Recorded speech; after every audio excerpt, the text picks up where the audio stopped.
Salut! Astăzi o să vă arăt un mic truc pentru spălarea bărcii. Știu că pentru mulți dintre pasionați și pescuitului plantat, spălarea și curățarea bărcii este o problemă. Astăzi o să vă arăt cum singur se poate spăla barca fără prea mult efort. Să trecem la treabă.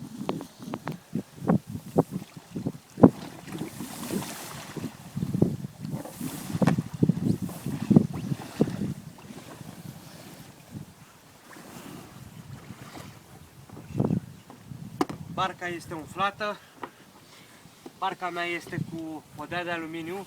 Prima dată va trebui să desumflu un pic fiecare balon ca să pot să scot podeaua. Sub podea tot timpul se acumulează mizerie, pământ, resturi de nadă.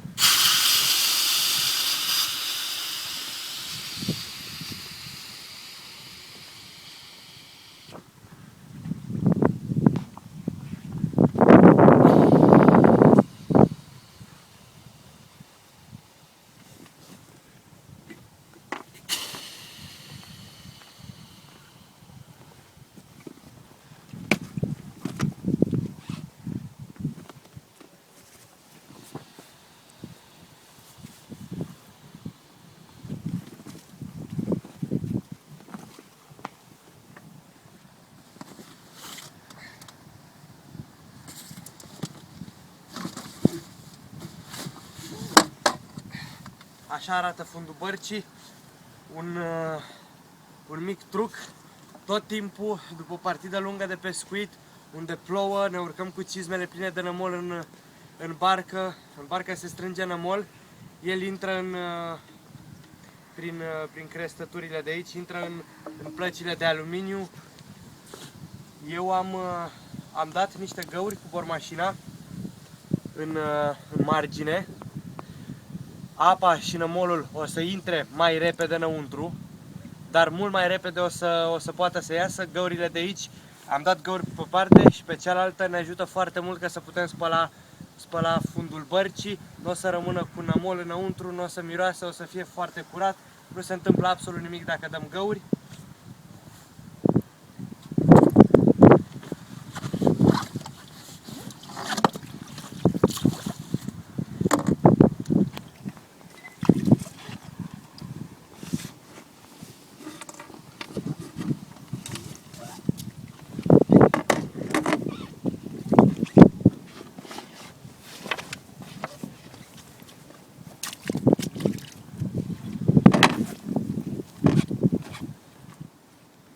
Înainte de a scoate fundul, am desumflat un pic baloanele. Acum o să le umflu, e nevoie de doar câteva pompe pentru fiecare. Dacă baloanele sunt umflate, voi putea să spăl barca pe la toate încheieturile.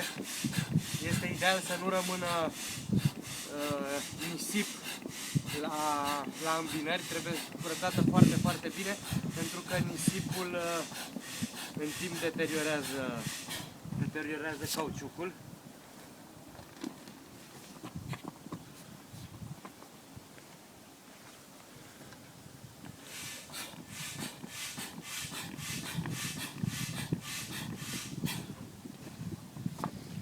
Câteva pompe pentru fiecare balon.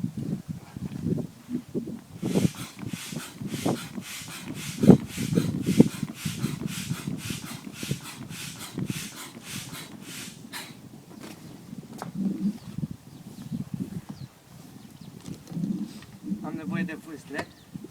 Vâslele vor fi pârghia de sprijin a bărcii. Am parâma cu care e dotată fiecare barcă. Să fac un pic de loc aici.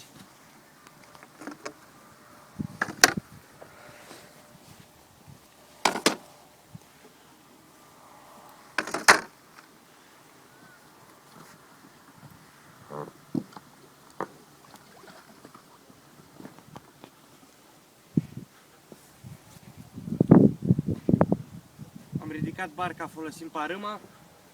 Acum o să iau, scurg apa din ea.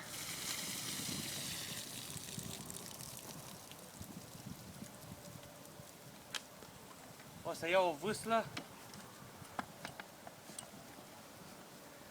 cu padela în sus, introducem padela în suportul băncuței și înclinăm barca. Vă arăt imediat, trebuie să mut barca un pic mai sus. Orice barcă pneumatică, după ce am scos fundul de aluminiu, e destul de ușoară, poate fi manevrată de o singură persoană.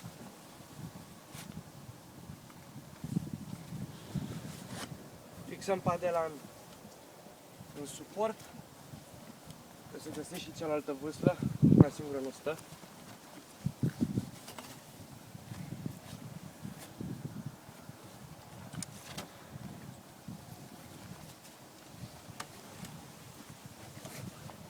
Fixăm și cea de-a doua vâslă. Barca noastră stă foarte bine, este suficient de bine echilibrată încât să nu cadă. Cu o găleată și cu o cârpă o să spăl interiorul și tot în această poziție o să o las să se usuce, o să dureze maxim 10 minute uscarea. Prefer să arunc cu găleata apă în barcă, toată mizeria va cădea, se va desprinde din toate colțurile. Este metoda pe care o prefer, pare cea mai eficientă, poate mai faci și duș. Trebuie doar să îndepărtăm resturile cu o cârpă, ștergem un pic barca și pe exterior. În 10 minute se usucă, după aceea o să vă arăt o metodă foarte practică de a o împacheta repede.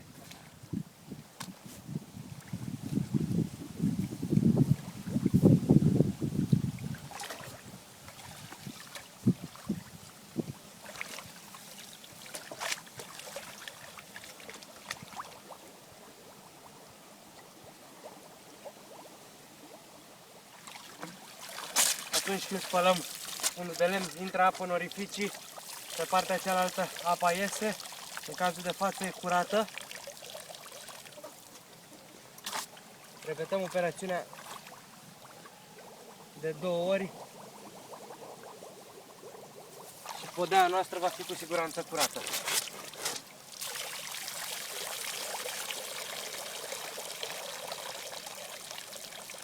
Dacă n-am fi avut găurile date de mine, apa ar fi curs doar pe la îmbinări, durează o veșnicie.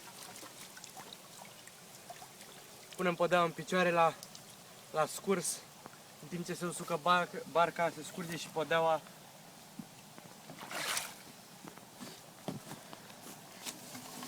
Și normal, să desfac supapele, o să le pun în poziția deschis, ca să iasă aerul.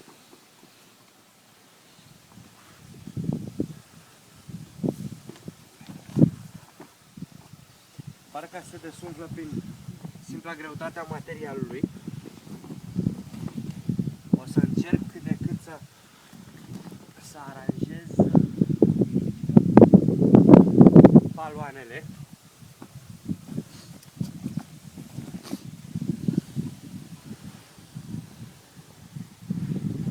Ajut un pic să iasă aerul.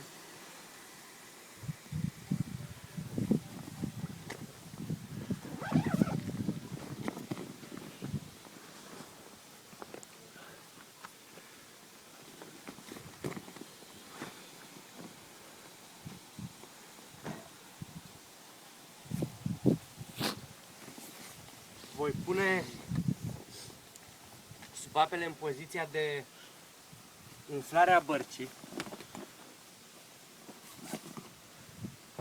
Încă n-a ieșit tot aerul din ea. Pompa cu care e prevăzută barca are 2 ieșiri. Orice pompă are 2 ieșiri. Una din ele este ieșirea pentru umflat, cealaltă, dacă n-ați știut, este ieșirea pentru desumflat. Mut furtunul.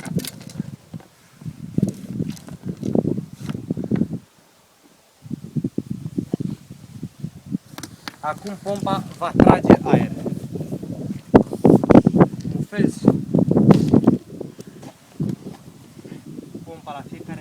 departe. Am grijă ca balonul să fie aranjat.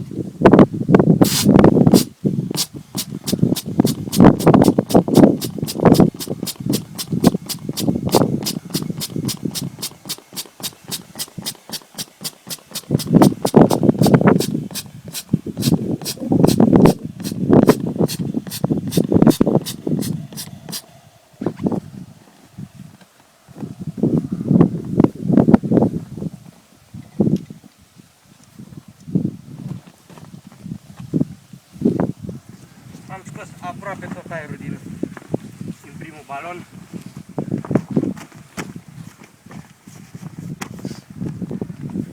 Marginea bărcii, ca ea să se strângă bine la dimensiunile husei, marginea trebuie să fie tot timpul aliniată cu oglinda.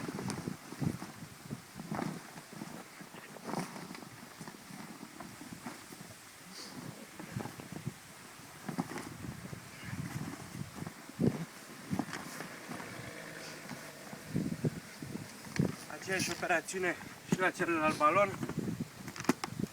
Ați văzut, sunt doar câteva pompe.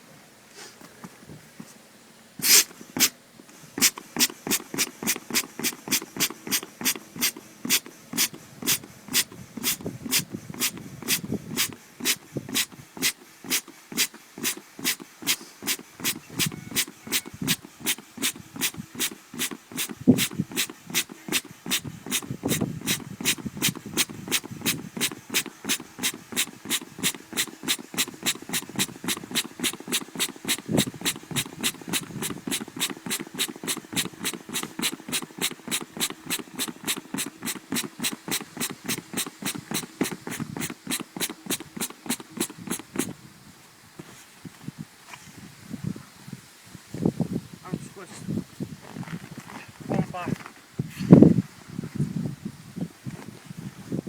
Am grijă să aliniez protecția cu dau un pic de aer. Vreau să scot chiar tot aerul de data asta, se pare. Mânerele din spate va trebui să le pun în interior.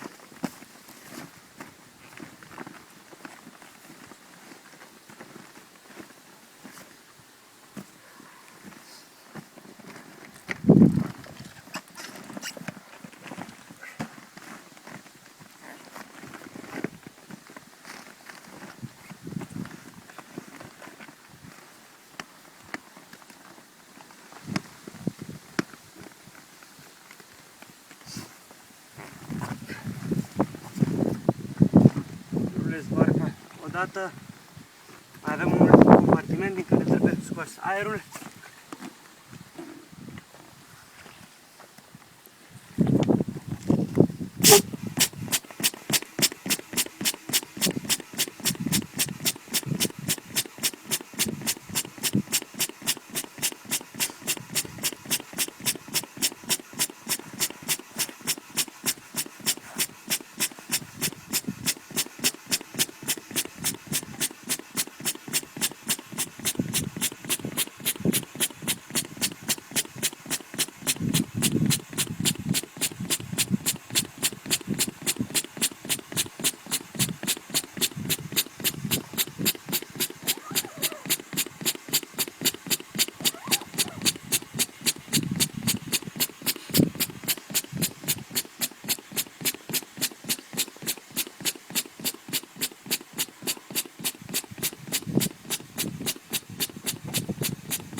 Încă o dată.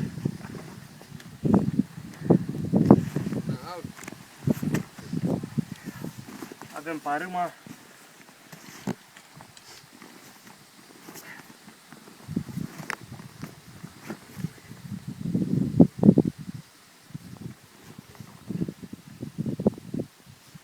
Un nod și barca e gata pentru pus în husă.